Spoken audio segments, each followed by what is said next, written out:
What about Patrick Mahomes? Somebody Is he on your fantasy football league? He's in the league, yeah, but he's not on my team. Oh, you couldn't pick or you didn't pick? I didn't pick because I had the third pick, and he went like pick 8. Oh. So that's how that works. You don't just get to choose. You have to do it as if you were a team drafting your players, and whoever's available is the ones you get. Yeah. I've never done fantasy leagues. Well, there's that, but there's also auction leagues, which means you have a specific dollar amount, not real money, but everybody has like $100. Like your budget, right. And you can auction. So if you want a player, you can spend as much as you want, but then you only have a certain amount for the rest of your players. That's not what kind of league we have. The normal league is... Oh, there's more than one kind of league? Oh, yeah, there's all different kinds of Wow. leagues. But normal leagues are 10 to 12 teams. Mm-hmm. And so first pick gets the best player right. in their mind. And then, right. And then it's a snake draft. So the 10th team gets the 11th pick and goes back. Got it. And it's okay. It's kind of like that. And is the real money on the table for these things? Yeah, so our buy-in is, I don't know, last year it was 50. I don't know if it went... And it's pooled, yes. basically. So basically the winner gets, I think in our league got like $500 was the pool. That's cool. A lot of leagues, some leagues fun. have a lot more money. Yeah, I understand. Some leagues aren't money at all. The fun of that is it goes way beyond just rooting for a particular team. Yeah, there's so many things you can pay attention to. Gives you a lot more interest in other games. Yeah. None of you care about what I just said. Nope. Hey, Juice!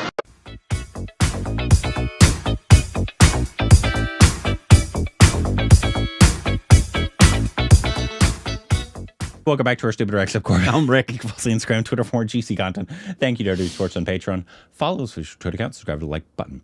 And this is a video that dropped a few days ago, and this actually goes the most underrated space program in the world. And so this actually goes into the space program, not obviously just their moon mission, obviously. Well, and simultaneously, they just did something with the sun in the same week. I saw something about them going to the sun, which was a weird title. Yeah. I was like, there's no way you're going to, you can't. Yeah.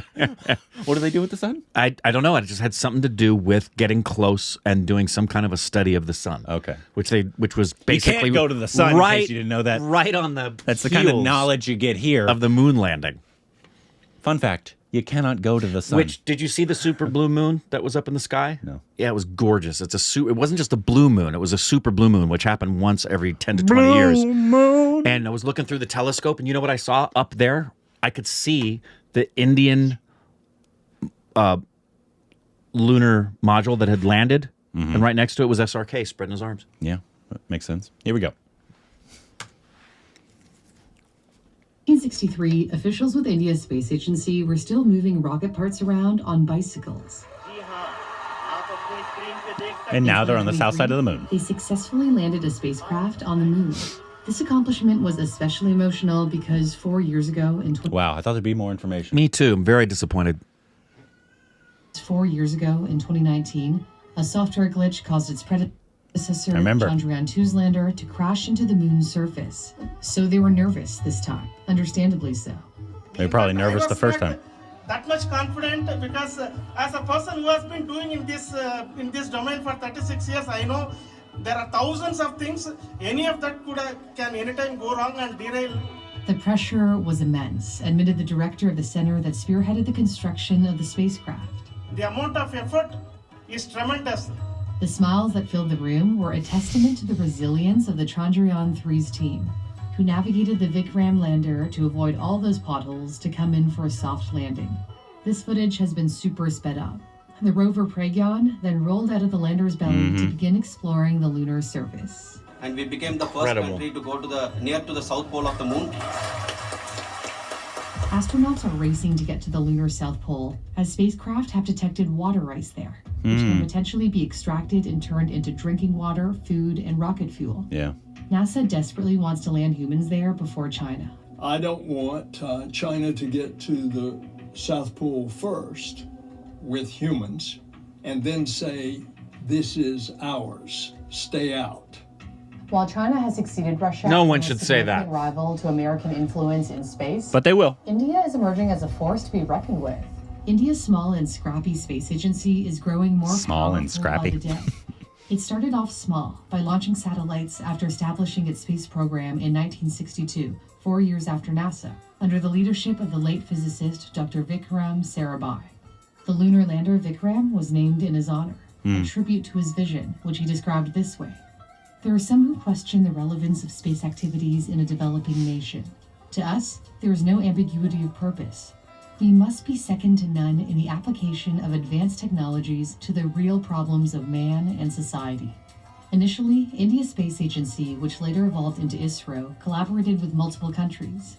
That iconic photo from 60 years ago is part of an American-made rocket. Transporting parts by bike a great photo, is a by the way. testament to India's resourcefulness. When I mentioned on X that the Chandrayaan-3 budget was less than that of the movie Interstellar, Elon Musk replied, "Good for India." By the way, let's connect on X. I'm at Newsthink. The link is in my description. India's space agency has always worked on a shoestring budget. While NASA's Mars probe mission MAVEN cost $671 million, India's Mars probe mission Mongolian cost just $74 million. By the way, India became the first country to successfully reach the red planet on its maiden voyage in 2014. The entire Indian Department of Space budget for 2023 is $1.5 billion for both civilian and military use, a fraction of NASA's $25 billion budget or the U.S. Space Force's $26 billion budget. To be fair, NASA's much larger budget is a reflection of its size and accomplishments. They've got astronauts in orbit. The U.S. is the only country to have landed astronauts on the moon, albeit the last time was 1972. And they're now trying to send humans back to the moon and one day to Mars. Although the U.S. spends more on space as a percentage of GDP than India, compare America's 0.28% to India's 0.04%, it's much less than what NASA spent during the glory days, which was over 4% of the total U.S. budget. For India, doing more with less is possible because of its cheap labor market, where aerospace engineers might just earn $1,000 a month, which is not even minimum wage in America. Yeah, it's a dollar to rupee relation. ISRO is also developed in its own country rather than being imported. It used to rely on the French space agency CNS to supply parts for its liquid-fueled rocket engine Vicus, which powers various ISRO launch vehicles. But now the engine is made in Mumbai by the company Godrej Aerospace in a suburb of the sprawling city.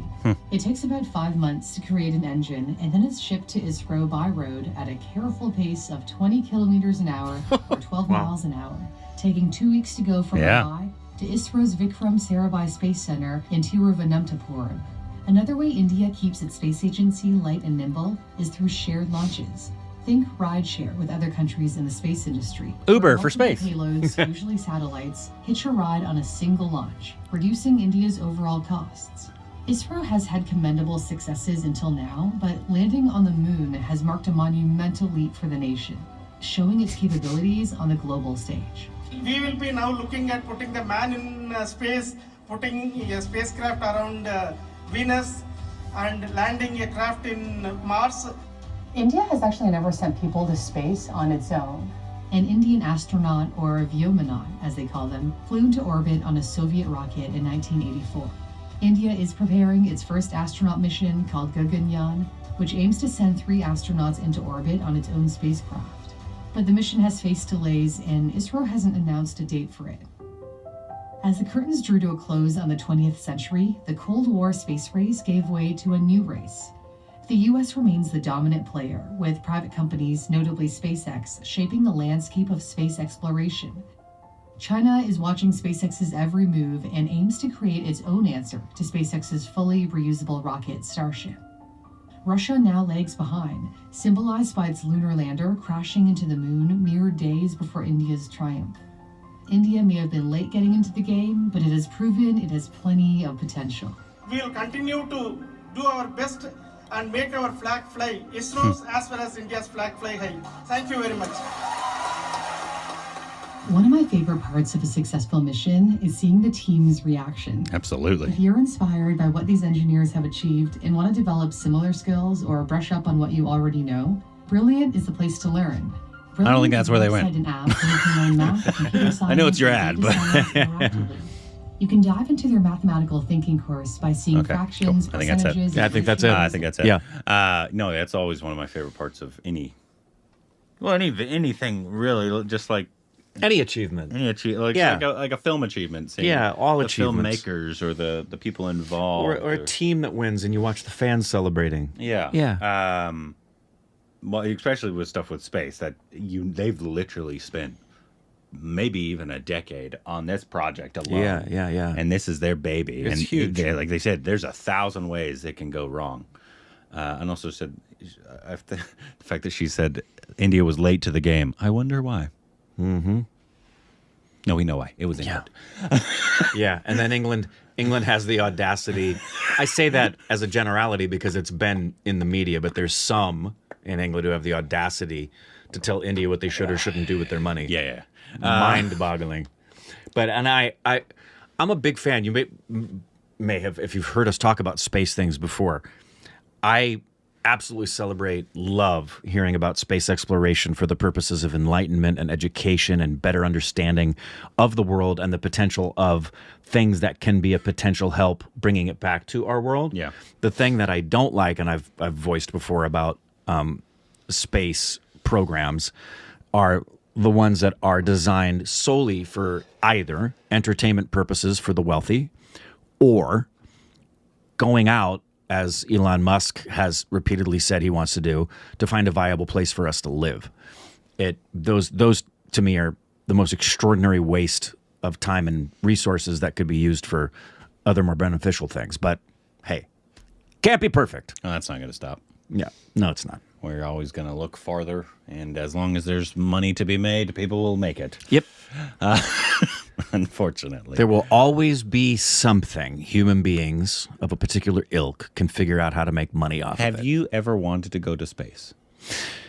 Putting aside the money costs, and have you ever just had a desire to go to space? Mm-hmm. Yeah. Yeah. Like if you had the opportunity and you didn't have to spend, $400,000. Yeah, 100%. The most common way I've fantasized about it and actually have dreamt and Sex with an alien? Close. Yeah. I would love to, I prefer invitation, but abduction. To just be able to be in that atmosphere and have that happen is something I've long thought about. So yes, I would love to see what else is out there. Oh yeah. Oh yeah. Yeah, and I was obsessed with space, especially as a kid. Yeah, it's I so wanted extraordinary. to be an astronaut for a long time, and then I was like, "Oh, did you? That's way too much school." Yeah, exactly. Too much school and too much math. I don't want to do any of that. That's not going to happen. I just want to go to space, man. The fact that there's nothing, because a lot of people freak out the fact that there's nothing. I know. And I was like, no, that sounds amazing. Amazing. I've laid on the grass. I'm sure you've done this, where you lay on the grass at night, especially if you're away from the city where you can really see the sky. And you feel like you're falling into the sky because it's so expansive. But I wouldn't want to go, even if I didn't have to spend a penny. If someone gave me the opportunity to go on simply a excursion that was pure entertainment to go out and then come back, I don't know that I would want to do that. My dream of it is to, if I were to do that, I'd want to go on the space station and be out there for a little while. Yeah. Not just go up and down. But you never will. Nope. Well, never say never. Well, you never know. In our lifetime, hey, no, you're not just going. You never know. Tom Cruise could cast us in a film that takes place on the space station. Tom Cruise has never been on the space station. He's gonna be. He's gonna make a movie in space. He is. You don't know that? Fucking guy. That's his next endeavor, is to make a movie that is done in space. Fucking guy. Yeah.